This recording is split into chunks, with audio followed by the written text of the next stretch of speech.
Hello and welcome to the Paranormal Peep Show. My name's Andy Chaplin and I'm sitting here with co-host Neil Geddes-Ward. Neil, how have you been? Hello, Andy. I have been fine. I've been very, very busy, always busy. I'm trying to work out how to make DVDs for someone's birthday party that I filmed back in June. It's taken me this long to kind of do the edit and that kind of thing, and also painting and working and doing lots of research as usual into the paranormal and things that are not quite so paranormal, like conspiracy theories and things like that. What about you? Yeah, basically sweltering. So for anyone in America, you guys normally have the hot weather, but in our case, we've actually got the hot weather as well. We've had about 2 months of it so far, and I went down to Gloucester and had a little weekend in a log cabin with a hot tub and some friends, and yeah, that was very enjoyable. Did canoeing for the first time, 9 miles down the River Wye, which was quite a stretch, I have to say, but very enjoyable and slightly precarious. Didn't fall in, but did ground the boat a couple of times. We had to get out and hoik the boat off the rocks. So that was quite fun. It sounds like The Deer Hunter and all those kind of films where you sort of get chased by mad axemen in the woods and things like that. Yeah, Deer Hunter without the Viet Cong, just kind of local. Yeah. So you obviously had a good view of the night sky, I presume. Yeah, we had a sitting in the hot tub in the forest, just looking up at the stars and the moon and enjoying the sights. So yeah, that's pretty good. And any satellites and spaceships and UFOs fly over that night? I don't think there were, although some of my friends were acting rather strange. It could have been an alien abduction, or it could have been some of the drink. Hard to tell. So no little Apollo capsules going around in orbit then? No, not as yet. Not as yet. However, our next guest might be able to help us with that, because our next guest is somebody who I've been interested in way back since probably the early 90s, and somebody who I've probably viewed almost all of his videos. I hold him in quite high regard, and he's probably one of the granddaddies of conspiracy, really. I mean, the top conspiracies in the world would be, I would say, the JFK assassination, the moon landings, maybe 9/11. Those are probably the top three, and we have got none other than Marcus Allen, probably the UK's top moon hoax researcher. If you prefer that title, I don't know. Marcus, welcome to the show.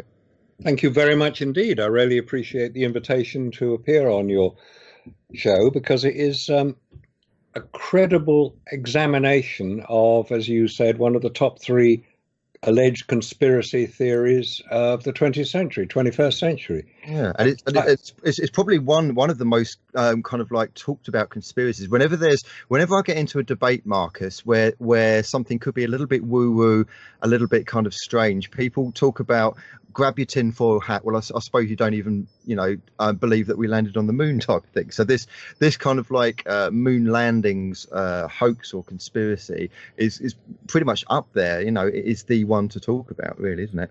Oh, it's definitely the one to talk about. In fact, it was probably the JFK assassination and the suppression of the information that has eventually led to the most likely identification of the perpetrators of that crime that has generated the cover-up behind the Apollo moon landings, because they practiced with Kennedy and perfected it with Apollo, because Apollo was only a few years after the JFK assassination, which was November 1963.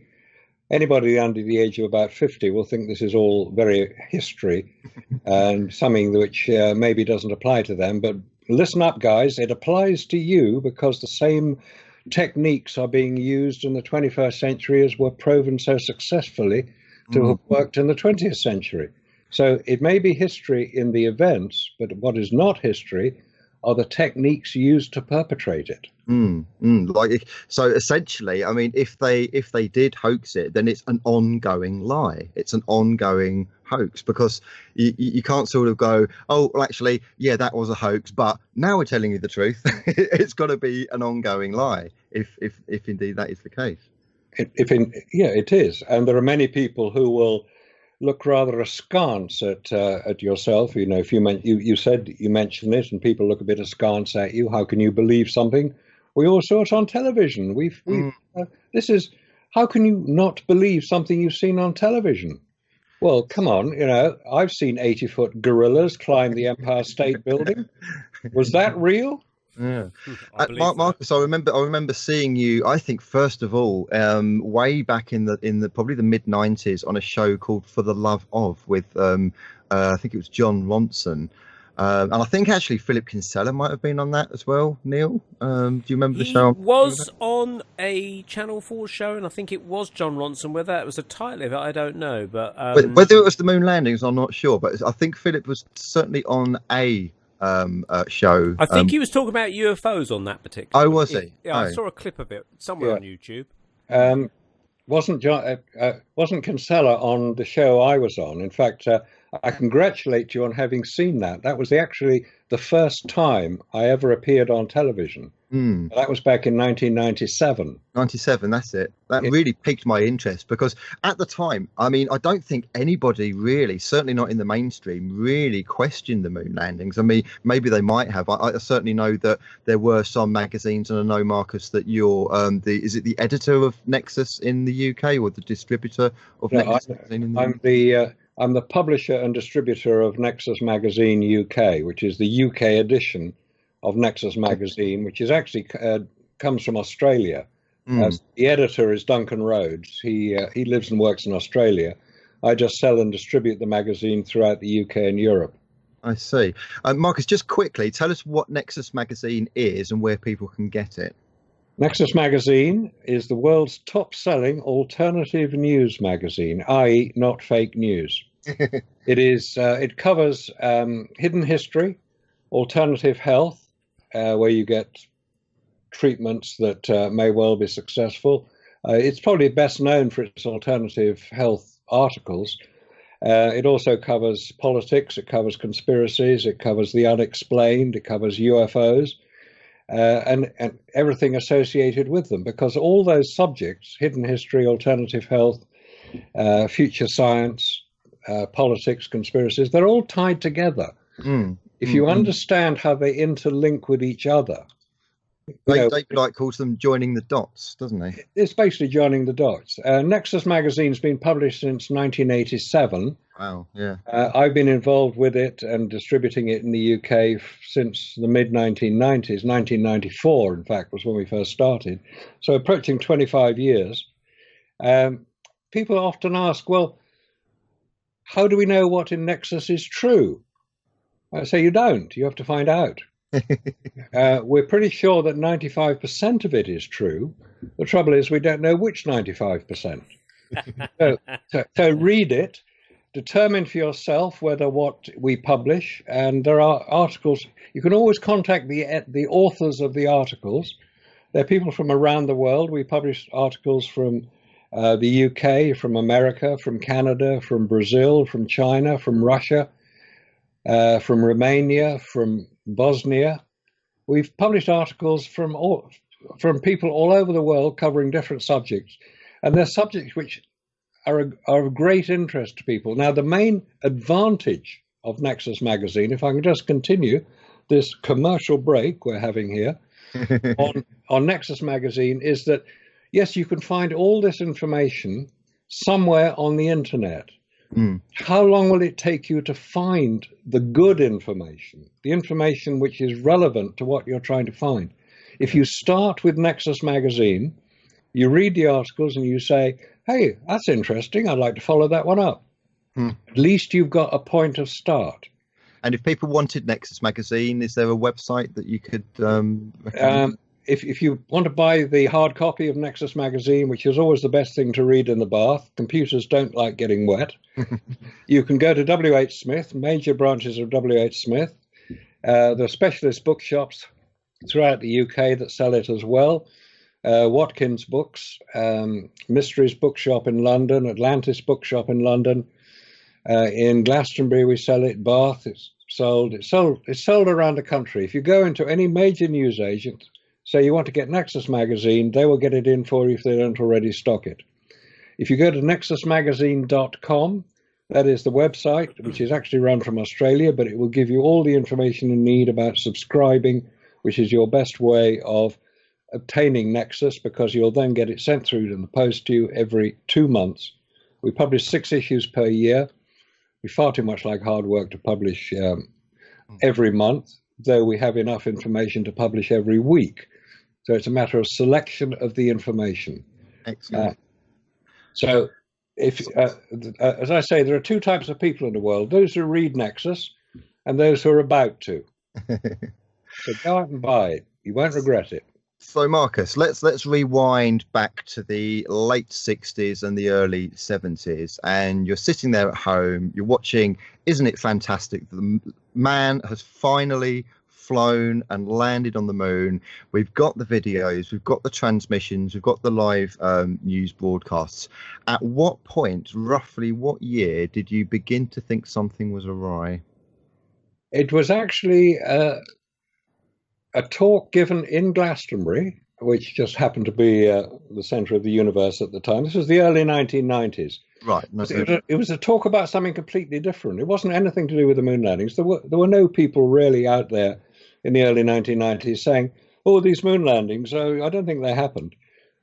This talk, I would say, I think it was to do with megaliths or something like that, but it was showing a lot of photographs. And almost as an aside, the presenter said, of course, you know those photographs of the moon landings, they're not real, they weren't taken on the moon. And I thought, what is he talking about? Now, I was trained as a photographer in London. I was technically trained to not so much what to take, but how to take it. So I understood the technical side of photography from the point of view of a camera. Now, again, I have to say, these are film cameras we're going to be talking about, not digital cameras. Digital cameras record information very differently from film cameras. A photographic film, is a piece of emulsion, piece of plastic, which has light-sensitive chemicals on them, which when light hits those chemicals, they react in certain ways. The film is then put through wet chemicals to develop the film and to set the developed film so that it doesn't fade or change the recorded image. And what you have then is a photograph. There are 2 types of photographs. You can either have a reversal image, which is what we would refer to as a transparency, i.e. it's a piece of clear film, in effect, with colored emulsion on it, which you can project onto a screen, or it's a negative, film negative. That's the thing most people were familiar with, taking color negative films. Again, it's processed through chemicals, wet chemicals, and you then put it into an enlarger or a projector, and you print the photograph that you want, which will come out in the reverse. So negative film produces a positive image. The transparency material is already a positive image. Now, that may sound a bit technical, but it's necessary to understand that what we're going to be looking at are photographs taken with transparency material, which have been projected to produce a print image, which is what you see in newspapers, magazines, and books. There's a print images. So what we're looking at is a print image. Now, a photographic film has certain limitations behind it. You may have heard that film has a certain speed or sensitivity. Yeah. ASA, American Standards Association, or ISO, International Standards Organization, are the main way, and you've probably seen the figures, 32, 64, 120, 200, 400. These are standard film speeds, and the higher the number, the more sensitive the film. Digital images use similar type of terminology, but they can go much higher. They can record much lower levels of light.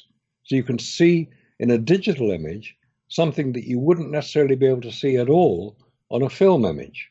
Anyway, having trained as a photographer, and I know the difference between film and digital, I know what cameras can and can't do.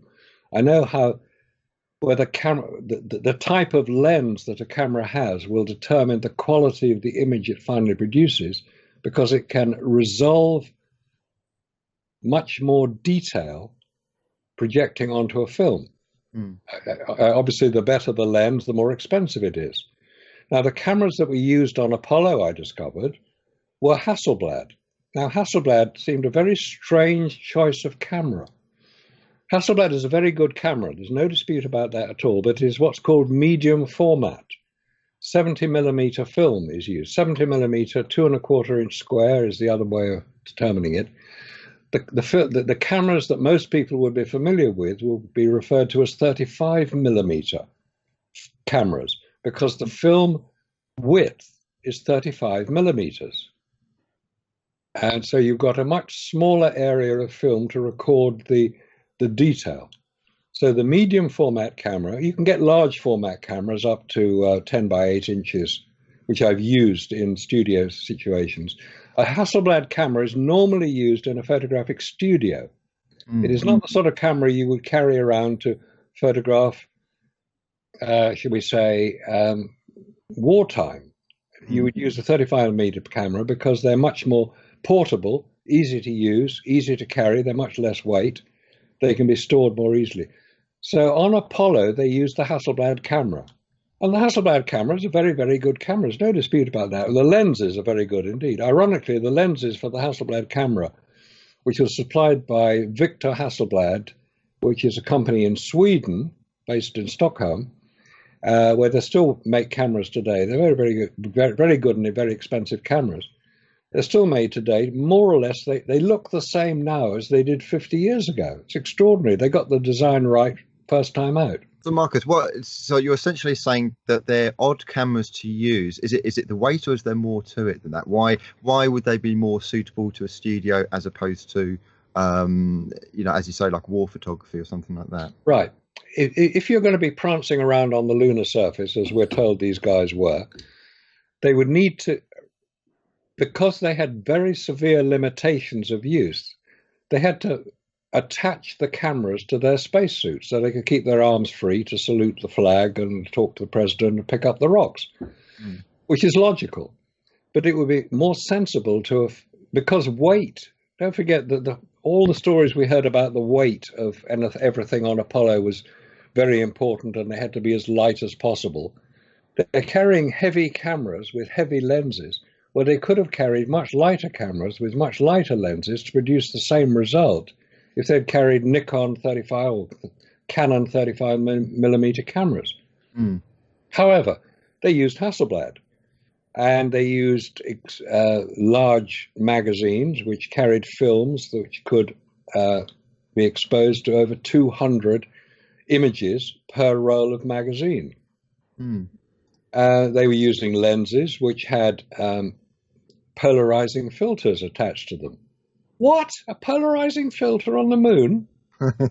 Now, all right, that may sound okay. Most people will say, well, that makes sense. Why not have a polarizing filter? Because you'll get better images as a result of it. You won't get the glare that would you use a polarizing filter to eliminate.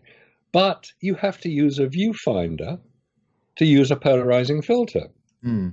These cameras didn't have a viewfinder. Explain why you would need a viewfinder for using a polarized filter, and just for people who might not know what a polarizing filter actually does, what it is and does. Right. A polarizing filter will allow certain frequency of light to come through from a certain direction.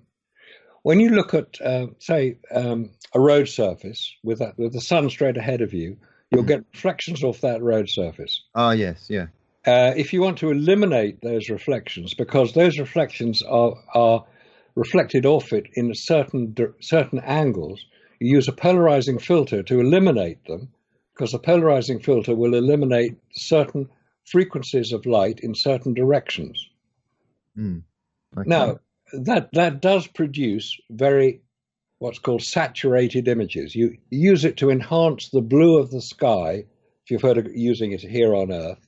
They're quite why they wanted to use a polarizing filter on the moon, I'm not quite sure, because there was no blue sky to photograph, obviously, because there's no atmosphere to create the blue sky in the first place. Because blue is the longer wavelength of light, and that's why we see blue sky. rather than red sky. You get red sky when the frequency of light is higher.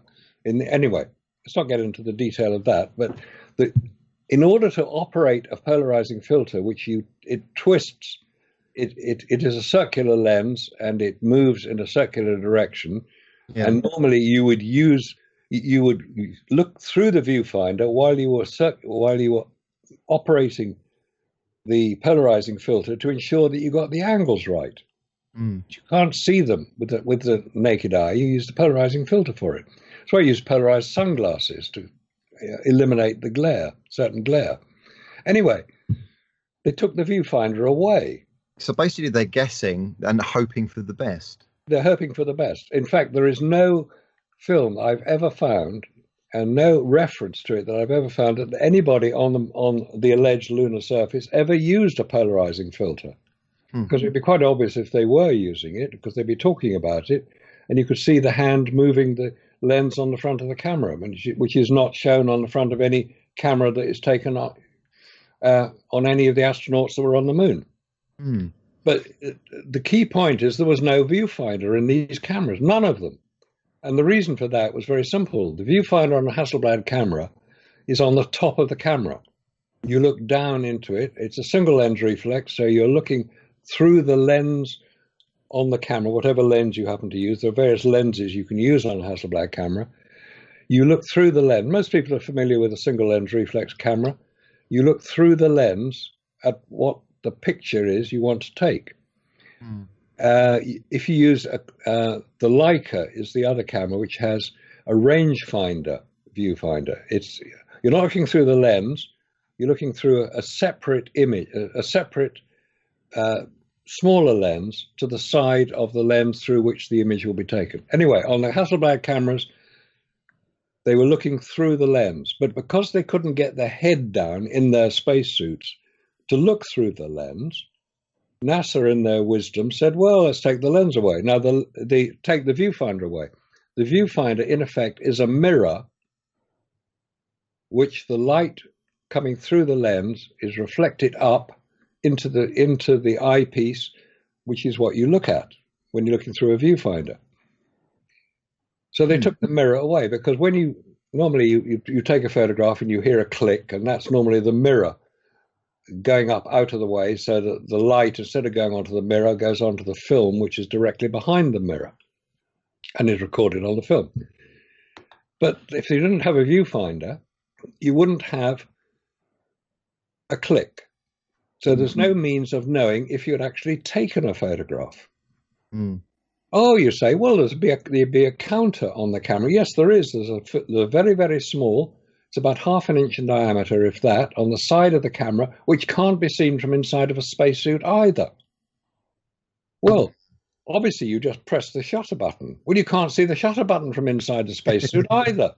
So with all these limitations of use, you're wearing a spacesuit which has armored gauntlets because of the micrometeorite damage which you could have. It's pressurized, 4.8 pounds per square inch pressure, because there's the vacuum of space.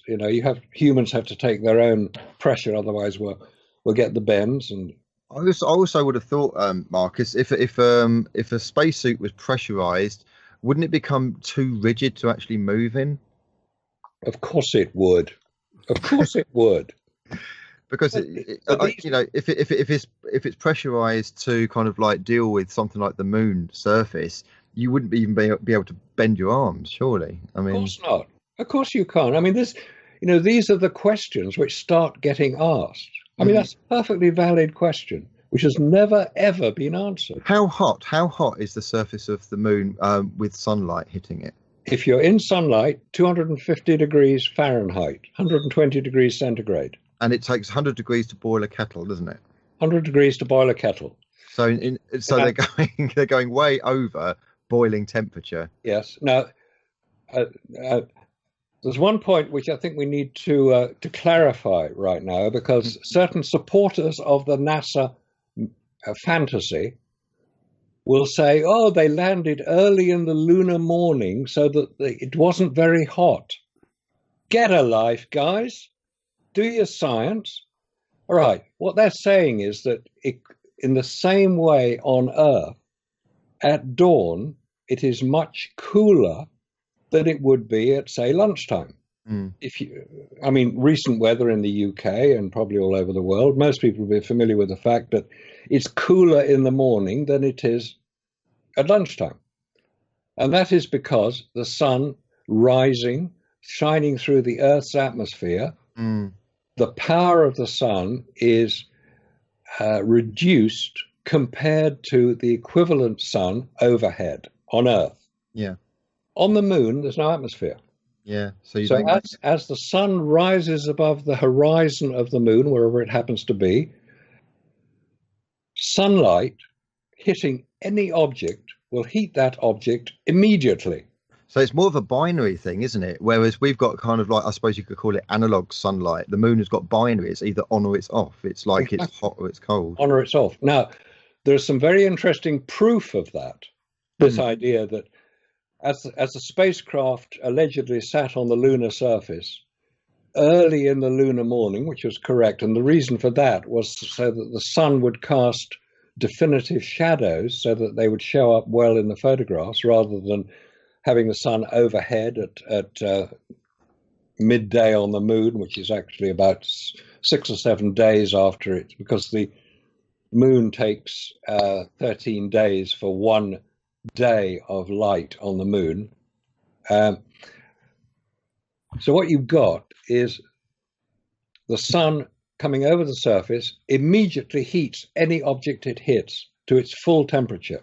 I mentioned the proof of this. I said the proof of this is when the first astronauts were operating on the original space station, and not Mir, it was the one that followed that before the International Space Station. And the astronauts were creating it, and they were working out of the space shuttle, which was out there, and they complained about how cold their hands got when they were in the shadow of the Earth. Because if you're in the space station, you spend half your time in the shadow of the Earth. Well, it varies depending on the orbit angles. But let's say half your time is spent in the shadow of the Earth. When they were trying to work in the shadow of the Earth, they said their hands got so cold they couldn't feel them. As I said, don't be so stupid. It can't be that cold up in the space station. You're not very far away. It's only 200 miles up. So they took thermometers up there to record the temperatures as the shuttle moved from sunlight into darkness. And sure enough, as it moved into darkness, temperatures fell almost immediately. And as the same space shuttle then, about half an hour, 45 minutes later, moved into sunlight, the actual quote is within a few minutes, the temperature has risen to over 100 degrees. What's going on? Well, of course, that's what happens in space, where you've got sunlight, which is the radiant energy of the sun, hitting any object, it will immediately heat it. And when that object moves into the shadow, in this case of the Earth, it will immediately cool down. So presumably, I mean, the materials that NASA used for the spacesuits and boots, etc., I mean, they would have to go way beyond boiling point. I mean, I would have thought that would start to melt rubber and start to melt plastic, and especially if they're kind of like going in the shade and then back in the sunlight and back in the shade and back in the sunlight. I mean, that's like kind of like, you know, going in a sauna and immediately going into an ice bucket and back again. And that can't be healthy for the materials used. You've got it. Absolutely spot on. Exactly. There's a 500 degree Fahrenheit range of temperatures that these magic spacesuits have to cope with. I say magic spacesuits because we've only talked about heat at this point. We haven't talked about radiation. Certainly haven't mentioned micrometeorite impact, and we certainly haven't mentioned what happens if you fall over. Let's go on to the radiation side of things. One of the big contentions that moon landing hoax theorists come up with is that the Van Allen belt is preventing space shuttles and astronauts going through space. So one of the rebuttals was a video from somebody called Curious Android. I think Neil, you've heard of the Curious Android. Curious Droid, he's called. Curious Droid. On YouTube. Yeah, That's correct. Yeah. and I have to say, I haven't got an academic head, so I can't get my head around the science bit. But what he seemed to be saying was, well, actually, they only went around the Van Allen belt, and they only spent about 3 hours in the Van Allen belt, in the weakest part of it, apparently. And then when they came back again, they went through the weakest part of it for only 3 hours. So probably only the equivalent of, say, a chest X-ray or something like that.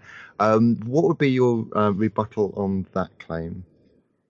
Well, I mean, if you want to believe the sort of fantasy that's been put out, Paul Shillitoe is his real name. Right. Curious Droid. There's a lovely little lady in America who does a similar sort of job called Amy. Talks about space and promotes NASA and bigs them up all over the place. Vintage Space, I think she presents, isn't it? That's right, yeah. Vintage Space, for anyone that wants to check her out. Space. Has huge viewing numbers. Obviously, they admire lovely ladies as well over there, which is quite right too. Which is probably why I haven't got very high viewing figures, because I was old enough to watch these moon landings live back in London in 1969. Mm-hmm. Anyway, yes, this idea that the Van Allen radiation belts are the showstopper of space travel, or human space travel, was first put forward, ironically, by the man after whom these belts are named, Professor James Van Allen of Iowa University. In 1959, an article was published in Scientific American, March the 13th edition, I believe it was, in which he said that until it is possible to protect humans, I'm paraphrasing, these are not direct quotes, until it is possible to protect humans, space travel will be beyond Earth orbit, will be very difficult without several feet of lead to protect them. Now, lead being a very heavy, i.e. a very dense material, does protect against radiation. If you're going to have a tooth X-ray, which is basically X-rays, the technician will be wearing a lead apron, because radiation in the human body is cumulative. You're only going to have one X-ray. The technician operating the equipment will be exposed, if they weren't wearing their lead apron, to dozens, if not hundreds, of similar short bursts of radiation. So the idea that you can the Van Allen radiation belts, there are two of them. They start at about 1,000 miles, maybe a bit less, 500 miles above the Earth's surface. There is something called the South Atlantic anomaly, which, if you really want to get technical about it, is where there is a lower level, i.e. about 200 miles above the Earth's surface. Part of the the inner Van Allen radiation belt comes down basically over Brazil, hence the South Atlantic anomaly, and spacecraft traveling through it, which they do on reasonably frequent occasions in normal orbit, have to switch a lot of their equipment off to prevent it being damaged by radiation, because radiation will damage electronic equipment. I seem to remember, Marcus, you saying that there was an American news channel, something like NBC, who sent up Geiger counters to measure it, and they kept malfunctioning. They thought there was a problem, but it was actually the radiation was so high that they actually couldn't get a proper reading. They just malfunctioned. Yeah, in fact, that was actually the experiment that was conducted by James Van Allen, because he had theorized that these belts existed. They had sent up what's called sounding rockets, which are basically very primitive rockets in the late 1950s. And Explorer 1, which is the first major launch by America of an unmanned rocket, was sent up, and James Van Allen put a Geiger counter on it to basically measure the levels of radiation in the Van Allen well, they weren't called that then, the radiation belts. And it failed. No readings came back. And once they looked at the evidence and they got their rocket back, I think they got the Geiger counter back, they found it had stopped working because it was overloaded. And the statement that James Van Allen said was, space is radioactive. Okay. One of my other sciencey friends, Marcus, for those listening, I was actually trying to get a friend of mine who's quite into science and quite into rocketry, who does believe we landed on the moon, to come online and talk about it. Unfortunately, he's either busy or he's not replying, or whatever. But hopefully we'll get him on another show. But there's another. Often the case, I find. Yeah. I don't think because he did accept the challenge and he was quite ready to come on. But I think it's just lack of time. But one of my other sciencey friends who doesn't believe we went to the moon, basically says that space, there are some parts of space that are very hot in terms of like the radiation. He reckons the Van Allen belt is actually like super hot because of the something to do with the ions heating up. This goes way over my head. Have you heard that one at all? Yeah, I've heard that one. I too don't quite follow the science of it. There are people who say that space is hot. Now, space can't be hot. Space can't be cold. Space has nothing to have a temperature. Right. Space is empty. Yeah. So if you put something in space, like the Earth or the Moon or Saturn or Jupiter or a spacecraft, it will have a temperature. It can't help but have a temperature because it will receive the radiant energy of the sun in our case. That's why here on Earth we operate at at the temperature we do, because we have the Earth receives radiant energy of the sun. It's called the solar constant. It's the amount of energy received on the Earth's surface is 1,350 watts per square meter. That's quite a lot of energy when you think about it. Now, some of that energy is going to be reflected back by clouds. Some of it's going to be absorbed, which is rather useful, by the atmosphere and eventually by us, by the oceans, which is why the oceans don't freeze, because they've absorbed solar energy. And we have a very stable environment. It's a magnificent system. Whoever designed the Earth as a stable system did a very good job, because it's been around for, we're told, billions of years. It's still here today, no matter the amount of abuse that humans have managed to inflict on it, which has obviously not affected it very badly, because it's still operating much the same as it was 100 years ago, 500 years ago, 1,000 years ago, probably 10,000 years ago. And then things got a bit pear-shaped because something hit the Earth rather hard, melted the ice caps, and the water levels rose 400 feet, and everybody got drowned. But that's another story. I was going to say, the Earth is out of its guarantee period now. What I was going to say, just going back to the radiation slightly, is that I came across in my own research from my various aliens on the moon talks and things like that, was a 1950s film. I think it might be about 56, 57, something like that. Wernher von Braun, obviously, who worked for NASA, brought over an Operation Paperclip from the Second World War. He was originally an SS scientist working for the Nazis on rocketry and V1s and V2s and things. But he was the guy behind the NASA Project Apollo with the Saturn V space rocket. In this 1950s film, he's talking about proposed mission to the moon, and this is before they've even designed the Saturn V. And he's shown a great big model which looks something out of Star Wars or Thunderbirds, that kind of thing. Very impressive model. And he's talking you through the various sections of the model. Here's the cockpit, but just beyond the cockpit. And he shows this large umbrella type device, maybe like a reverse of a satellite dish. He says, and this is to protect the astronauts from the deadly radiation they will encounter in space. Now, that is interesting. He mentioned that, and yet there's no such device on the Saturn V later when it went up. There's no umbrella-type device at the front of the ship or on the Apollo capsule, and yet he even acknowledged there was deadly radiation in space. Oh, yes, he did. In fact, it's interesting you mentioned Wernher von Braun, because if he hadn't died when he did, 1977, I think it was, he would have been prosecuted by the International War Crimes Tribunal for crimes against humanity while he was working in Germany. Basically, he used slave labor, and he was about to be prosecuted. He was one of many dozen Nazi war criminals brought over, as you mentioned, under Operation Paperclip. to provide their expertise to the Americans who were trying to launch these rockets, which the Nazis obviously did. 2,500 V2s landed on London, so they worked.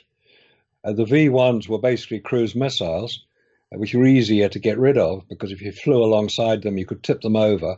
They'd crash so that they didn't damage people. But the V2 rockets were basically ballistic missiles, and they would go up way outside the Earth's atmosphere, come down, and blow up.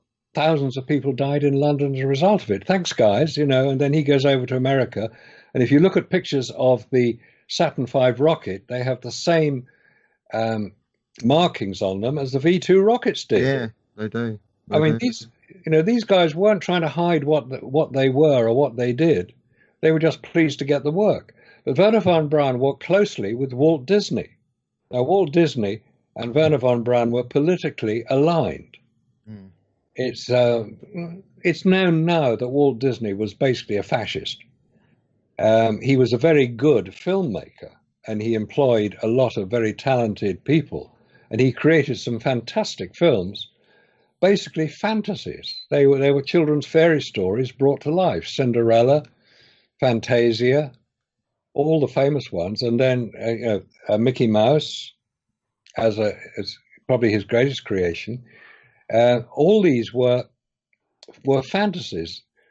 Walt Disney, being a skilled filmmaker, is more than likely to have had a hand in creating some of the artwork or even the films which were purported to have been taken by astronauts in space, which NASA now relentlessly promote as evidence for their landing on the moon. So, Marcus, going back a little bit to sort of basics for those who might not know much about the Apollo missions. So the one that apparently made it to the moon was Apollo 11, wasn't it? That's the first one that was allegedly landed on the moon. So that comprised of basically a rocket booster to get it into space, and on top of that, you've got the lunar orbiter. And then connected to the lunar orbiter, you've got the lunar lander, and connected to the lunar lander, you've got the lunar rover. Is that correct in that order? Very simple. Up to a point. Apollo 11 was not the first mission that allegedly reached the moon. Okay. The first mission to do so was Apollo 8. Okay, that was an unmanned one, I think. Wasn't it? No, it was manned. There were 3 astronauts on board. They did not land on the moon. Okay, right. Let's go. Let's focus on the actual one that's allegedly landed on the moon. Was that okay? The first one that allegedly landed was the 3rd mission to the moon. There was an Apollo 10, which was also did not land but had astronauts on board. Right. Apollo 11 was the first one that we're told landed. Yeah. That was the most famous one. That was July 20th, 1969. Okay, and just describe allegedly what the whole thing comprised of that took off. Okay, the Saturn V rocket, most people will be familiar with pictures of it. It's a whacking great thing, 365 foot high. Yeah. Weighed 3,000 tons. Virtually all of that, 99% of it, 99.9% of it was fuel. Yeah. Because it was a chemical rocket, liquid hydrogen, liquid oxygen brought together, pumped through. I mean, can you imagine the logistics of pumping tons of liquid hydrogen and so on? Anyway, the thing takes off. Clouds of smoke, clouds of huge flames, big noise, millions of people watching it. That existed. That was real. Yeah. 2 minutes after it leaves the launch pad, it disappears from sight. Yeah. It's 50 miles away. The first stage of the rocket then is jettisoned, because are these 2 booster rockets on the side? Are those the 2 ones that jettisoned? That's the space shuttle. Right. That came much later. Oh, that's later. Right. Okay. And in fact, there is a question: if the Saturn V did what we're told it did, why do you need to invent another rocket space shuttle? Which couldn't even do half the job the Saturn V could do. So the Saturn V was a single big rocket, and it was 3 rockets in one. 3 rockets in one. Okay. It takes off, huge, great clouds of such like 50 miles downrange. It's left side. It's out of sight. The first stage, basically the first half of the rocket falls away. The second stage now ignites. The second stage will drive the rocket, what remains of the rocket, into Earth orbit. Yeah. Which is, in that case, it was 150 miles up. Yeah. Earth orbit is where a rocket is maintained at a position above the Earth's surface by the centrifugal force trying to move it away and the gravitational attraction trying to pull it in. Because it's balanced, it will orbit the Earth. And that's what the space station does now. After it's been in Earth orbit for a couple of orbits, about 3 hours, it jettisons its second stage, and the third stage ignites, which is what's called translunar injection, TLI. That accelerates the rocket to escape velocity, which is the speed you need to have any rocket achieve in order to remove itself from the gravitational attraction of Earth. Yeah. And that speed is 25,000 miles an hour. Wow. So you ignite your third stage, because the first two stages have just been jettisoned and fallen into the Atlantic. Yeah. The third stage sets it on its course to the moon. On the top of that rocket is the capsule in which the 3 astronauts are lying on their back on little beds, not doing anything because the whole thing is basically automated. Below them is the lunar lander, and in the case of the lunar rover, that was carried on the 3 latest missions, Apollos 15, 16, and 17. Okay. It was a small electrically powered car folded up, which fitted into the lunar lander. So when they get into the when they get close to the moon, what happens is quite interesting. As I mentioned, you had to get to escape velocity to leave Earth's gravity, and that Earth's gravity requires a speed of 25,000 miles an hour. 9.8 meters per second to remove itself. As it heads towards the moon, it is slowing down and slowing down because the Earth's gravity is still operating. Earth's gravity operates way out into space, certainly as far as the moon. By the time it reaches the equilibrium point, which is the point where the Earth's gravity is balanced by the moon's gravity, and we know the moon has gravity, that is about 20,000 miles from the moon's surface. When it passes that point, it's traveling at about 2,000 miles an hour only. It's attracted by the lunar gravity, and that accelerates it to about 4,000 miles an hour, where it goes into orbit by firing its engines, or retro-firing its engines, to go into lunar orbit. This is the command module in which the 3 astronauts are living, the lunar lander, which is attached to the command module. I won't get into how it was attached to it, but Marcus, I'll tell you what, we'll get into it after the break. Sorry to cut you short, but we have got a break now. But okay. we'll get straight back into it after the break, and we'll land on the moon then. Yeah. You're listening to the Paranormal UK Radio Network. 100% goblin free. Excellent. That's right. So for anyone who's listening now, if you could go back and listen to section 1, this will kind of clue you in as to where we're going now. So Marcus, you were talking about, I think we just jettisoned the rockets and we've got our lunar orbiter and it's now orbiting the moon. What's the next stages after that? All right. What's actually orbiting the moon is the stage 3 of the Apollo rocket, which is actually going to stay attached to the command module, or as it's sometimes referred to, the command and service module. And the rocket is part of the service part of it because the command module itself didn't have any propulsive ability. It didn't have any rocket, so it had to carry it with it. So it was the third stage of the Apollo of the Saturn V rocket. The third stage was what propelled it to the moon, stayed attached to the command module, which was attached, as you said, in its as well to the lander, the lunar lander, which was in two sections. It was the descent stage and the ascent stage. Mm. This is, I mean, we're talking late 1960s here, and it would appear that a rocket-propelled craft, which the descent stage of the lunar lander was, could land quite comfortably on the lunar surface, which has gravity. It's 1/6 the level of gravity as that of Earth. So it detached itself, the lunar lander detached itself from the command module, which remained in orbit around the moon for the length of time that whoever was involved would be on the lunar surface, and would be there to collect them when they came back again, and would then head back home to Earth to a hero's welcome and a lifetime of trying to maintain the story. That's not a matter. And free cookies. And free cookies.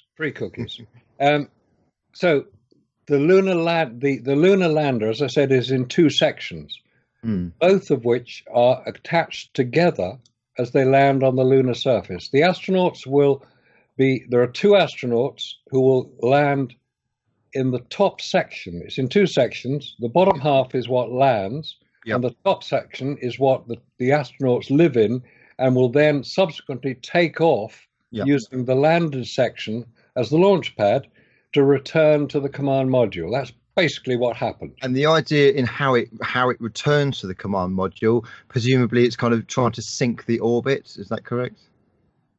Say it again.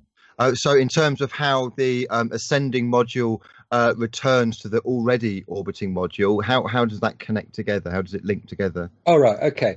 From a standing start allegedly on the lunar surface, the top half of the lunar module is fired by a 4,500-pound thrust rocket off the lunar surface, and we'll come back to a little bit of the difficulties of that in a minute. Let's assume it happened. Fired off the lunar surface, it accelerates up to the orbit speed of the command module, which is in the order of 4,000 miles an hour, faster than a bullet. So it's moving quite rapidly. It has to find it up there, 60 miles above the lunar surface. That's the orbit distance above the lunar surface for any orbiting craft. So this thing, from a standing start, accelerates up to 4,000 miles an hour, sees the orbiting command module, says, "Hi guys, here we are. Let's get together again." And so they dock together, which is an extremely complicated move when you're moving at 4,500 miles an hour, 60 miles above the Earth's surface. And they obviously succeeded because they're all still alive when they got back to Earth, but that's another story.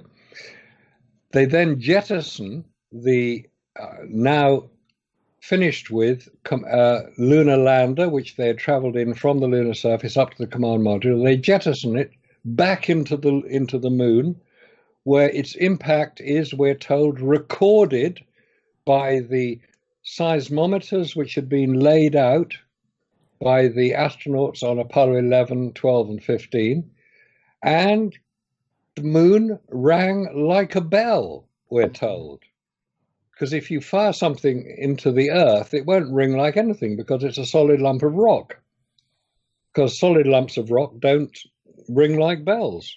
But the moon, we're told, rang like a bell. The vibrations of the impact were recorded, we're told, which makes for an interesting story, and we might examine that in a bit more detail later on. This is actually one of the things that one of my sciencey friends was talking about. He actually says that in a way, Earth does ring like a bell. It's for listeners of the show, there's quite a bit of like either research or emailing or messaging that I've done with various people to try and get as much science as possible, and it became overloaded in the end. So finding each bit is kind of a bit of a challenge. But one of my sciencey friends was saying that the Earth does also ring a little bit like a bell in terms of resonance, not so much kind of sound, but in terms of vibration. So apparently in the mainstream science community, they would say that the Earth also does ring a little bit like a bell. Yeah, that's fair enough, because I think it's reasonable to say that in space no one can hear you scream, therefore nobody can hear the moon ringing like a bell, because Yeah. there's no medium through which the vibration can travel. Yeah. If one is going to get scientific about it. And this idea that there's an interesting corollary coming up here, that a lot of people who claim to have a science background and understand what the science is all about will challenge much of what we're going to be discussing, or what we have already discussed tonight. And some of it may well be challengeable. I don't claim to be infallible. I don't claim to know everything there is to know. I'm fairly well versed in much of the detail. But if something appears to me or sounds to me a logical explanation for an unexplained event, I will take that on board, and I don't want to say that is the only explanation that's possible. I will say I'll take it on board. I'll look at it. If evidence or facts or information comes forward which disproves it, yeah, I'll take that on board as well. Yeah. Yeah. Because one of the things I found when people who claim to have a scientific background, i.e., they understand the science, if I challenge something, they will say, well, where's the peer-reviewed information which disputes what we've been saying? And have you got any information that you're putting forward that has been peer-reviewed? As if peer-reviewed is the gold standard of science, and if it's not been peer-reviewed, it's just not worth talking about. This is such absolute crap and nonsense, because it is now being demonstrated beyond any doubt whatsoever that the peer review process has corrupted science, certain aspects of science, almost beyond redemption. If it refers to it as pal review, i.e. get your friends involved, they will agree with you. This is not science. This is not the peer review process we're told is the gold standard of science. It's more like the medieval church. Exactly. Very, very, very good analogy, because if you don't agree with it, you get burnt at the stake. Yeah. I mean, the modern day version of burning at the stake is you lose your job, you could lose your funding, you could lose your pension, you could lose your accreditations, all sorts. Talking of science and sound, and again, I'm not a scientist and I'm not going to get a peer review on this, certainly. You were talking about the Earth ringing like a bell. We've both obviously been talking about our talk coming up, and we talked about the fact that there's videos out there, and it might be Apollo 12, I can't remember which mission, where it actually shows sounds on the moon. And it was supposedly one of the astronauts banging something into the surface of the moon, and you can hear a boom, boom, boom, boom as he's banging. And then there's presumably in the same mission, or it might be in a later mission, where the said astronaut is throwing the discarded hammer over his shoulder, which I think is pretty irresponsible, because it hits the lunar module. I mean, who's going to throw a hammer, a technician, an F-18 jet on aboard an aircraft carrier? They'd get the sack. I mean, that's your only boat home, isn't it, really, the Apollo lunar module? And if you smash the window on it, you're done for. So he throws it at the lunar module, and you can hear a boom as it hits it. Now, I don't quite understand what's going on there. That shouldn't happen, because there's a vacuum in space. Exactly. Good point. That particular sequence is taken from a very interesting film made by an American filmmaker called Jet Windsor. The film is called, you can check it out, it's called Moon Hoax Now. It's been up on YouTube for about a year or so, just over a year. It's had a lot of hits on it, and it shows, indisputable, because he uses NASA's own films in this. It's indisputable that an astronaut allegedly on the moon throws something up and it hits the lunar module, which he's standing beside, and you can hear a sound. Well, in space, as you say, nobody can hear you scream. There shouldn't be any sound. You'll see film of him using his hammer to try to break up some rocks, and you hear him hammering it. Now, what's interesting about this is the way that the NASA fanboys, as I call them, the NASA apologists, get it? Okay. The NASA apologists try to explain this away. Oh, they said it's the vibration of the hammer traveling through his spacesuit and being picked up on his throat mic. Well, the astronauts were using throat mics. There's no doubt about that. But it's very selective in vibration that is being picked up, because the astronauts are standing as they take off from the lunar surface in their Ascent module, which is about the size of a couple of big phone boxes, i.e. pretty small, 6 foot high, 6 foot wide, and about 4 foot deep. That's all you've got. So they're standing in this cramped space with literally at their feet a 4,500 pound thrust rocket. And as they take off, you don't hear a sound, not a penny drop. No rocket, and you hear the astronauts saying like, "Oh, what a ride, what a ride," as if it's sort of some sort of fairground show, which it probably was. What was happening was they're more likely to have been on their simulator, which we know existed, which we know the astronauts used for training. They'd done it 100 times, they were getting bored out of their skulls, and they were trying to have a bit of a laugh. Well, that's more likely to be the explanation. But these scientific people, alleged scientific people, who try to dispute what people like ourselves are challenging NASA, they come forward with even more ridiculous theories, which are immediately taken apart by anybody who's examined the subject, as I've just done, to try to demonstrate that the idea of sound on the moon is ridiculous. Of course, there's no sound on the real moon. But there is plenty of sound, which was probably not damped out or removed by the sound technicians recording it. They just happened to go for a cup of tea at the time, and he was hammering away at the rock. Oh, shit, we forgot to shut the sound off. Now, of course you could hear it. The interesting thing about the Apollo lunar module being hit is that, in theory, they've decompressed the Apollo module because they've climbed out and they're in their spacesuits.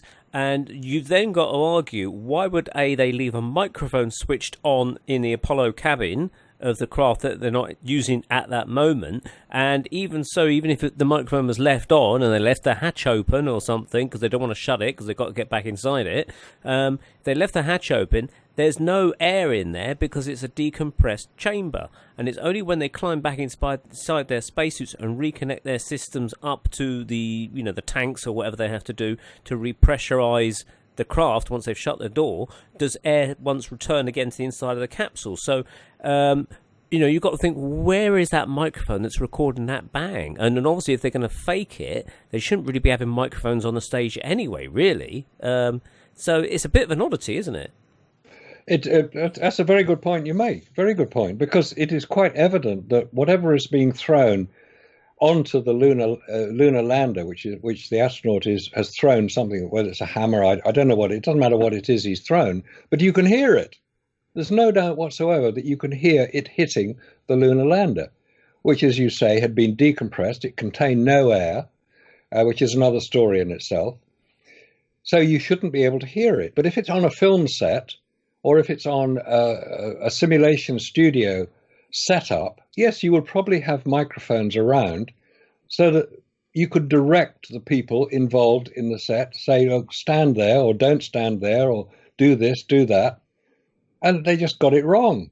But for some reason, this was included in an official NASA film of alleged landing on the moon. It makes no sense whatsoever. And the explanations to try to dismiss it, that it's being recorded through the throat mic as a result of vibration through the spacesuit, couldn't possibly be the case on this occasion, because the sound is coming from nowhere near the spacesuit. It's coming from the lunar lander. As you say, why would they have a microphone live in the lunar lander when they weren't in it? There weren't any microphones that could have been live at that point. That's right. There's another curious thing that I can't quite work out, and Marcus, you might know what the official explanation is. With the lunar rover, where on earth does it attach to the lunar lander? Okay, as you look at the lunar lander, it's got 4 legs. Yeah.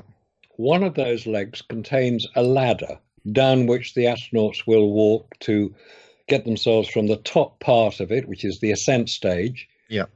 It's about 10 foot down. Yeah. If you look at the lunar lander like that, the lunar rover was attached on the right-hand side. There are 4 quadrants Yeah. Because basically the lunar lander consisted of a large number of fuel tanks and storage and equipment, and it was basically a square with a central circular area in which the rocket motor was mounted, rocket engine was mounted, and there are 4 quadrants around it. And actually, there are 8 altogether. There are 4 quadrants on the corners, and 4 in the center between the corner quadrants. The lunar rover was folded up. It was an incredible design. It did fold up so that you would be able to fit a 10-foot long rover into a 5-foot high section of the lunar lander. And it did fit. I've seen the photographs of it folded up. I've seen it being folded up. And as it is demounted or removed from the lunar rover on the lunar surface, allegedly, the wheels will fold down.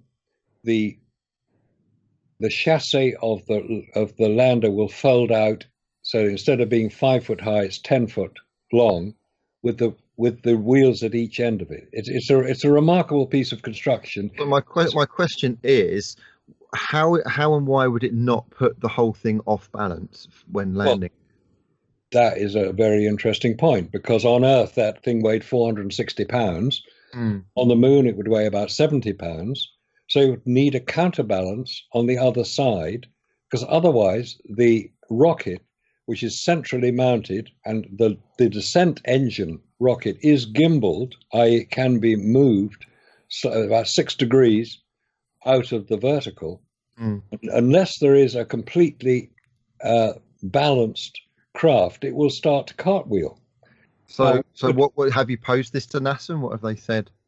They would say that the equipment that was mounted to balance it is on the other side, and there is certainly quite a lot of equipment which is seen being removed from the lunar lander on the later missions. Don't forget, the lunar rover was only on 3 of the later missions. Right. Anybody not familiar with Apollo will think, well, we're only talking about Apollo 11. No, there are actually 6 Apollo missions which allegedly landed on the lunar surface. The final 3 were the ones that carried the lunar rovers. They were called the J missions. Actually, when you say 6 landed, I think it's 5, because Apollo 13 didn't make it. That's right, isn't it? No, there were 6 that landed. There was 11 and 12 landed. Oh, I see. And 13 was... 13 was an interesting story in itself. 14, 15, 16, 17. There was supposed to be another 3 missions after that, 18, 19, and 20. President Nixon, don't forget, was president during the whole of the Apollo missions. He cancelled the last 3. Mainly on the grounds, well, we've been there, we don't need to do it anymore.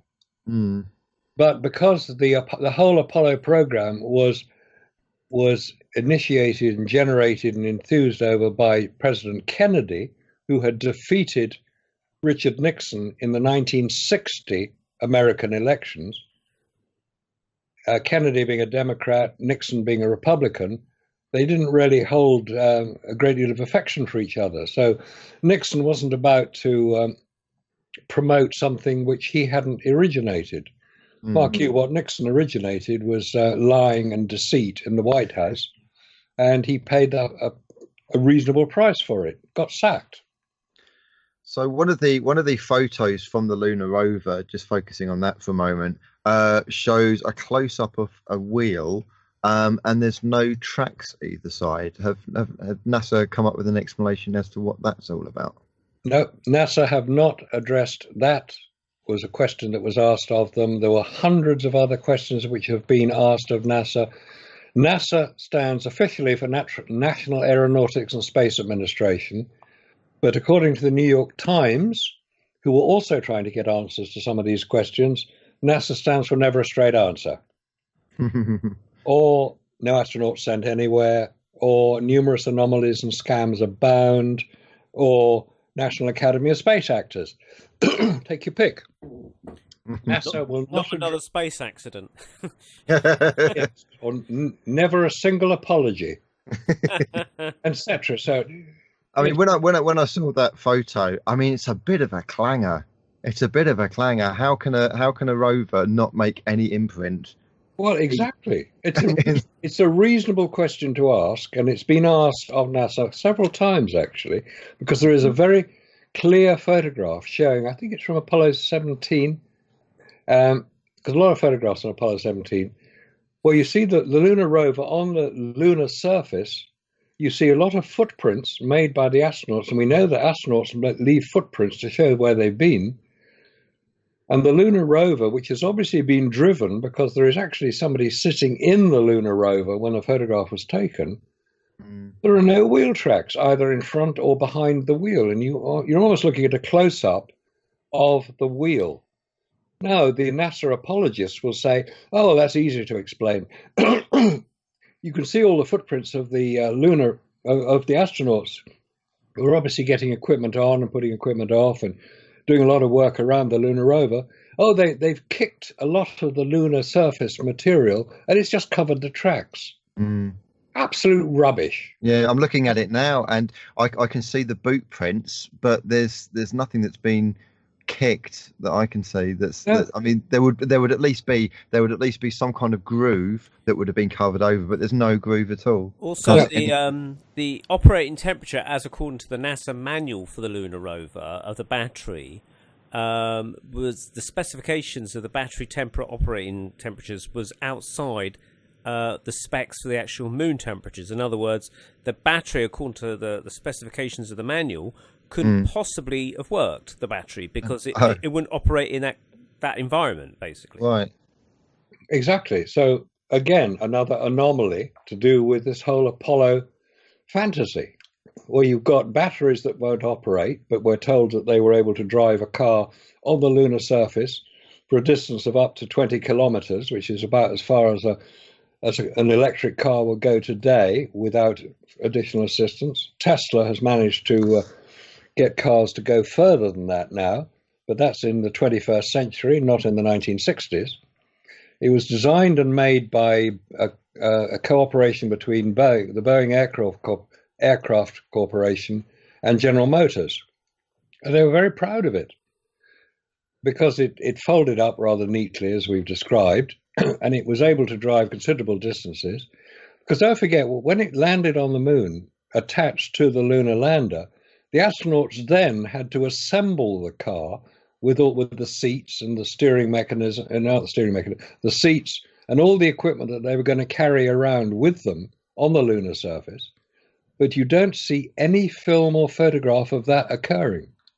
Strange, except for one rather obscure film, which we're told is Apollo 15, assembling the lunar rover. And all you see them doing is pulling it out of its storage area on the lunar lander, and then it's out of sight of camera because they're using a fixed camera position, and conveniently you're not showing them assembling the vehicle with, I should say, communication equipment which can communicate with Earth.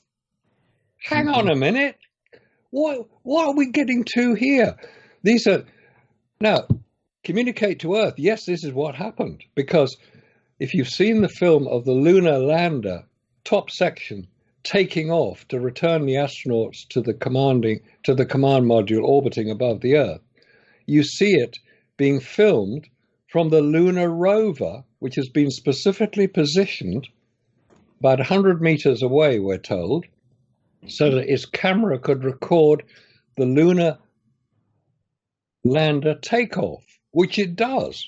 And you see on Apollo 17, you see the lunar lander take off from the lunar surface, or the top half of it with the astronauts in it, take off from the lunar surface and ascend upwards, as you would expect a rocket-fired craft would do. But you see no exhaust or heat emissions from any rocket. It's as if it's on a bungee rope.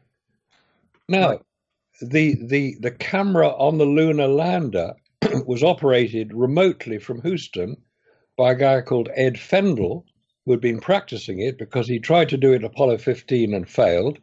He got closer on Apollo 16, so he had a bit of practice, we're told, on Apollo 17.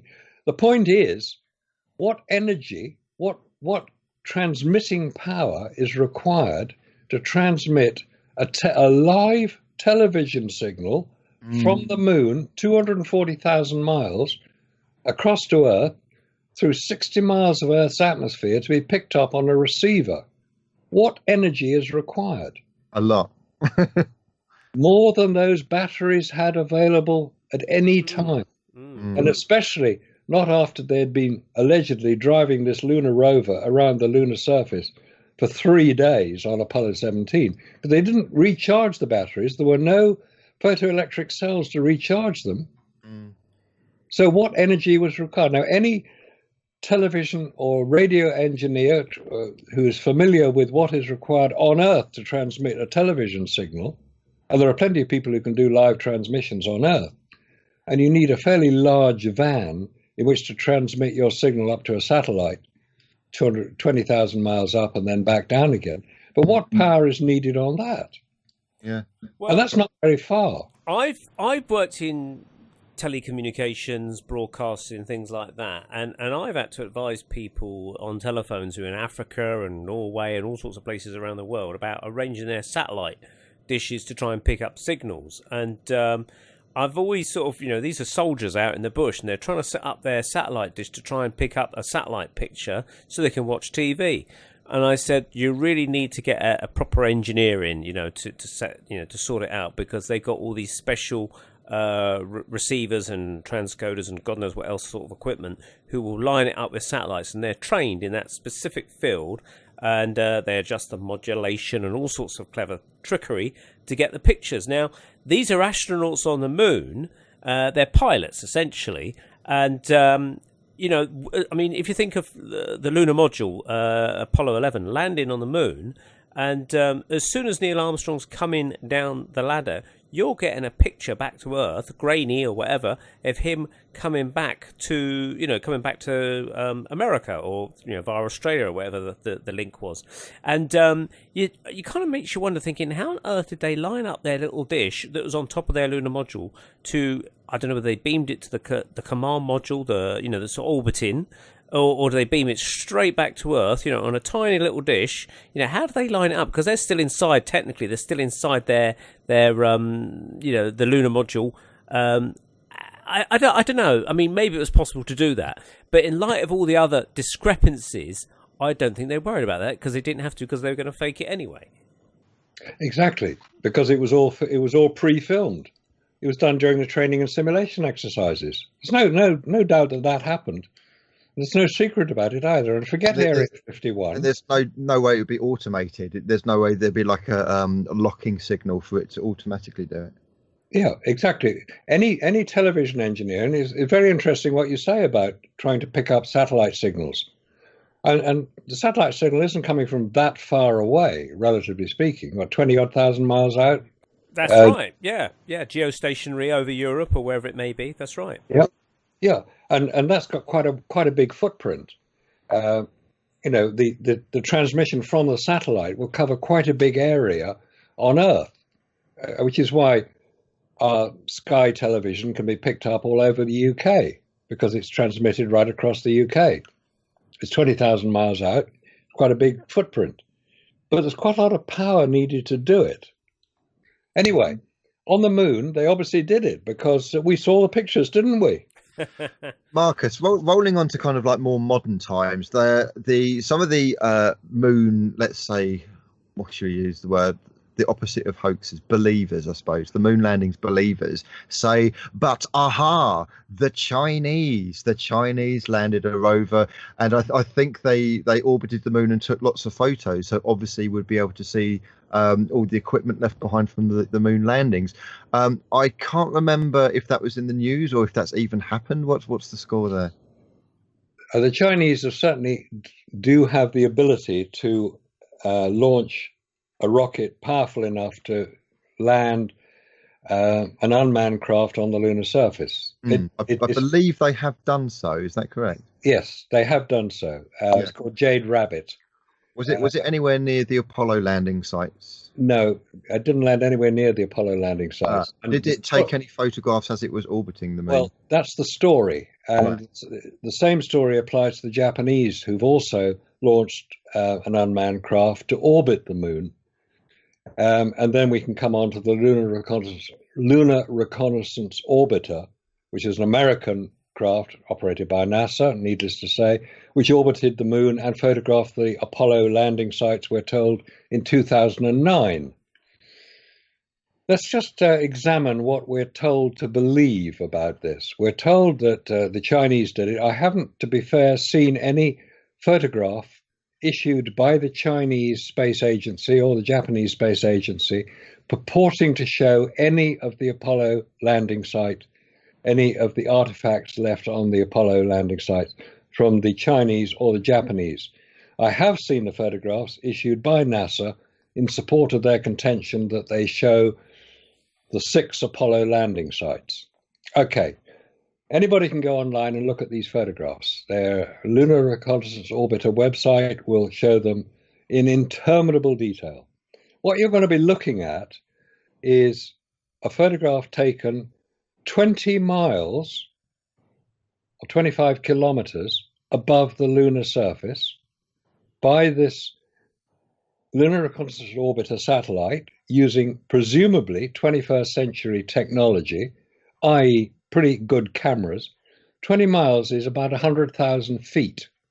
It's not that far away as far as the satellite is concerned. And what the pictures they produced show basically a few white pixels and a few black pixels with a whacking great arrow put on it saying Apollo 11 or Apollo 12 or Apollo 17 landing site. And on the Apollo 12 and the Apollo 17 landing sites, they get overexcited by all the footprints you can see on the lunar surface. Oh, wow. Oh, wonderful. It must be real. Until you start examining it in detail, where you see that the footprints are as wide as the lander, which is 20 foot. So were they giants, these astronauts? Did they kick up a huge amount of dust? And how come this is the first time they've ever been photographed? And anyway, why are they in black and white? And why can you only see a couple of pixels, which identifies a 20-foot wide lander with a shadow considerably longer, because you can see that the shadow angles are quite low. It was taken quite early so that the craft would show up, or the shadow of it would show up. Well, you can only see a few black pixels. Now, if you then compare those appallingly bad photographs, which I don't think represent anything beyond somebody's CGI attempt to show what the lunar landers might look like if they happened to be on the lunar surface, with a known satellite photograph taken above Earth of, as I showed recently when I was doing a presentation on the subject, of the London Eye, taken from 400 miles above the Earth by the Geo 1 satellite 10 years ago, i.e. when the Lunar Reconnaissance Orbiter was photographing on the moon. This is taken in full color, 400 miles above the London Eye, through all the pollution and the distortion created by the 60 miles of the Earth's atmosphere, and you can see individual cars, individual capsules on the London Eye. You can see cars parked nearby, some of which have sunroofs, which are about 3 foot across, quite clearly. You can see which way the car is pointing, because you can see the difference between the bonnet and the boot. But on the moon, all you see from these ridiculously stupid pictures, which we're told represent the Apollo landers on the lunar surface, are a few white pixels. Yeah. Come on, guys, don't take us. I'm looking at both images now. I'm looking at the London Eye one, and I'm looking at the Apollo 17, alleged Apollo 17 one. Yeah, I mean, it's okay. let's take the assumption that what we're looking at is actual photographs of the moon. If they are actual photographs of the moon, there is something there that's like either man-made or not natural. But as you say, they are too far away. It could be a rock. Yeah. It could be a rock. I would have expected much more zoomed in, high quality images. From, Um, from, from 20 miles away, of course you would. Yeah. haven't Because NASA kind of made the areas a no-fly zone for other nations to preserve the integrity of the landing sites? So Yeah, they say. yeah, I Wonder can why. see why, so that nobody else can find there isn't anything Absolutely, there. absolutely, yeah. It's a bit of a laughable one, that isn't it? But So here's a question, Marcus. Let's say the Chinese are or the Japanese are for some reason in on it. What would be their motivation for doing so, as opposed to saying, "Look, the Americans are lying"? I have no idea, absolutely no idea. They may well be in on it. They may well have to use NASA's tracking facilities, or they may have to use NASA's facilities or some of the technicians involved, and they don't want to upset America. I mean, could there be things going on in the background? So, for instance, one of your quite a lot of your talks, you talk about that during the Cold War, that in actual fact the Russians and the Americans were kind of working together, and the Americans were kind of buying and selling wheat and helping to fund Russia to stop the people from starving, and kind of like as a bribe to stop nuclear war, basically. Could there be something similar going on with the Japanese and the Chinese that kind of like have to shut them up in some way? I don't think the Japanese or the Chinese need shutting up. I think that they know which side their bread is buttered on. If they want to involve themselves, which they evidently do in space travel, because it's a reasonable thing. And don't forget, the Indians are doing it as well. The European Space Agency is doing it as well. Yeah. There's cooperation and collusion, and not of the bad kind. There's cooperation between all these agencies, because space travel is an extremely dangerous business, and people like to pass information that they find which could be helpful to other people on, which is what was happening between America and the Soviet Union. And the point I make about, in answer to the inevitable question, well, if what you say is anywhere near true, Marcus, why didn't the Russians blow the whistle at the time? They must have known what was going on. Of course they knew what was going on. They chose to shut up about it. And the reason they chose to shut up about it was partly to do with the wheat deal, which is well known, that the Soviet Union were offered very, very favorable terms to buy American wheat in the millions of tons of American wheat. There'd been a drought in Kazakhstan. It's quite a natural thing, and there was a potential for starvation. America don't like to see people suffering unnecessarily if they can help it and gain something from it. So they quite generously offered very good price for the Soviet Union to buy American wheat over 2 years. It was in the early 1970s. Whether it came with a hidden price attached, I don't know. I have no evidence. But what I do have evidence for is what's called the gas for pipes deal. The Soviet Union have one major natural resource, natural gas, which in order to survive as a nation, they need to sell it in the world market. Reasonable thing to do. Saudi Arabia sell their natural resource. It's called crude oil. Nothing wrong with trying to sell your natural resource. Now, the Soviet Union at the time, this is the mid-1960s, started to try to export supplies, in large quantities, supplies of their natural gas into Western Europe, specifically West Germany, as it was then. This is before, well, the Berlin Wall was up. That's why it's called West Germany.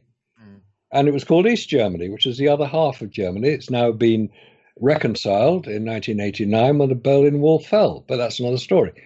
So in the mid-1960s, Russia are negotiating with the government of West Germany, the government of Italy, and also Hungary and Austria for the supply of their natural gas. But the Soviet Union, having been devastated by the Second World War, they lost 25 million people in the Second War. It's a huge number of their population. They didn't have the industry to manufacture the pipeline required to take this natural gas from its fields in Siberia, which is northern Russia, into West Germany, which is in Western Europe. It's about 2,000 kilometers. So the deal was, which America struck with West Germany, you make the pipes, because West Germany's industry had been resurrected much faster as a result of the Marshall Plan at the end of the Second World War. Look it up if you don't know what the Marshall Plan is. West Germany's industry had got back on its feet and started making things, because all you need to do to make a gas pipeline is large sheets of steel. You roll them out as flat sheets and then bend them into a circle. Hey, presto, you've got a pipe. You link all the pipes together. You put one end of it into your gas field, and every 10 kilometers or so, you put what's called a compressor, which is in effect a jet engine. Guess who supplied the jet engines? Rolls-Royce, to drive the natural gas along this pipeline. It won't flow without some assistance. This is the way it's done today. It was driven into, the pipeline was built into West Germany in the mid-1960s. Come on. America were upset about it, obviously, because they wanted to supply, they didn't want the Soviet Union to be seen to be supplying Western Europe. It's not East Germany we're talking about, West Germany. They didn't want to be seen to be supplying West Germany, because otherwise, what would NATO be doing? This is the argument Trump has just used on Merkel, Chancellor of Germany. Look, you get all your natural gas from Russia. What are we doing protecting you against Russia? The same argument applied 50 years ago. That whole Cold War thing was a complete fabrication. Absolute bloody nonsense, as was this whole nuclear attack.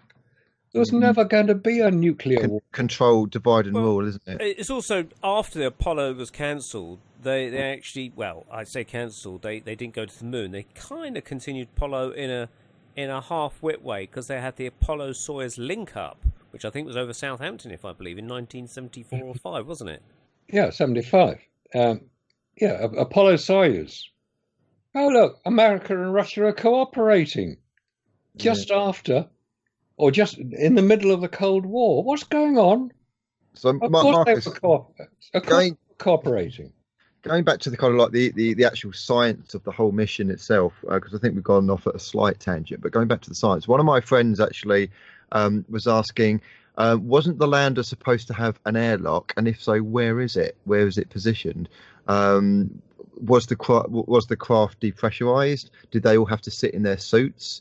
And then how much oxygen did they bring, and where was it stored? How much did it weigh, and how much fuel did you need to kind of carry it? Good question. The Apollo lander, the lunar lander, did not have an airlock. So right. So how did they? So imagine we're in the top section. We're not in our spacesuits. We're not kitted up. What would we need to do to get kitted up and then get actually onto the moon's surface? Right. This is mission impossible. Absolutely mission impossible. Okay. If you're going to wander around on the lunar surface, the real lunar surface, you've got to put your spacesuit on. Yeah. A spacesuit, if you see film of astronauts being kitted out, because if you recall when they were walking towards their rocket before they took off, you saw these heroes in their white spacesuits. They were kitted up with their spacesuits before they even got into the command module. Now, in order to get into their spacesuits, the film of them getting in is quite interesting. It takes 3 people to get one astronaut into their spacesuit. I've seen it. Yeah, I've seen that film. Okay, now, they walk into their spacesuit. They walk onto their rocket. They go the 300 foot up into their capsule on the top of their rocket. They take their spacesuits off because they have to be able to travel to the moon in the shirt sleeve environment of the command module. And you see them in their T-shirts and jeans, presumably. I don't know what they were wearing. Yeah. But they weren't in their spacesuit. They get to the moon. The command module is orbiting the moon. 2 astronauts now go from the command module into the lunar module without wearing a spacesuit, because they couldn't get through the little hatchway connecting the 2 craft. It's only 24 inches across. It's been measured. They couldn't get through that hatch if they were wearing a spacesuit. Now, in the lunar lander is another spacesuit for each astronaut. Yep. So they get into the lunar lander, and they land the lunar lander. We'll come back to that in a minute because there's another very interesting anomaly. They land their lunar lander, and in the case of Apollo 11, they then have 6 hours between landing it and getting out. Now, in order to get, at that point, they have to get into their spacesuits. Yeah. Marcus, we're coming up to the end of the show, but just very quickly, what's the official explanation of how they got into the spacesuits and then onto the moon? If you can speed it up a little bit. Okay.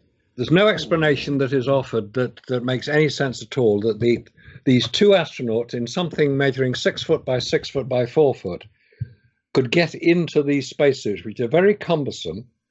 They could check each other out, but if you don't get and you can't wear half a spacesuit. So Neil Armstrong was landing the craft without his spacesuit, but you can hear him talking, or you can hear Buzz Aldrin talking.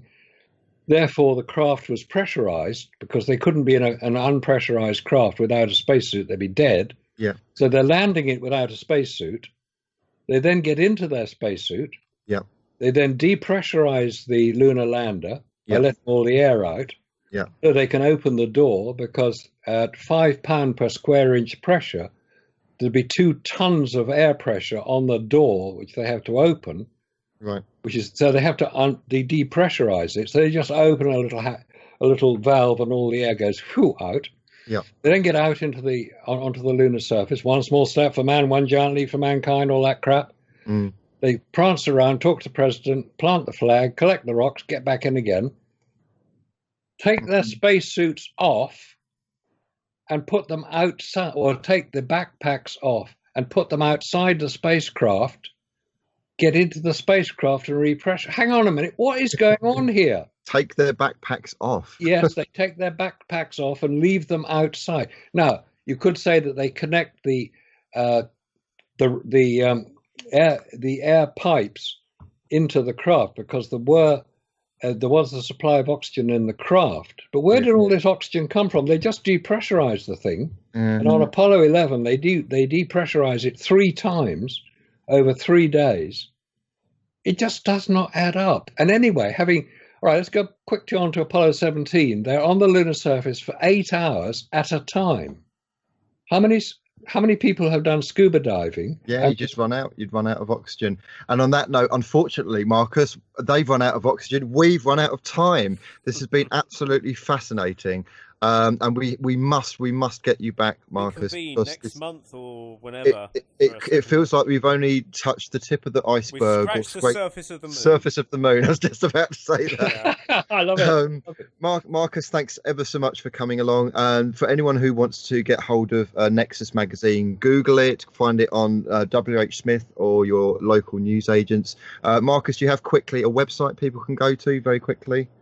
Just go to nexusmagazine.com to contact me. You can do it through there.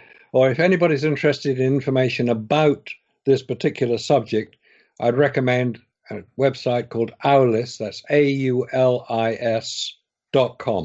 Yep. Aulis.com. Fantastic. And I will try, if we do a round 2, which I hope we will, I will try and get my believer scientific friend on, and I will try and get him to answer the questions which you very kindly posed but have not been answered. I think it's because he's not got a lot of time. I don't think it's because he couldn't be bothered, because he did say with glee, I accept the challenge. So I would like him to do that. That's brilliant. Neil, anything else you want to add? Well, thank you very much, Marcus Allen, for joining us from Nexus Magazine, and we hopefully will do a round 2, and we'll be in touch, and stay tuned for more, because as I say, we've only scratched the moon's surface on this one. We are. And once you start scratching that itch, it never goes away. It doesn't. We'll certainly leave tracks anyway. Okay, so it's good night from us all at the Paranormal Peep Show. Stay tuned for more shows on the Paranormal UK Radio Network. Good night. See you later, guys.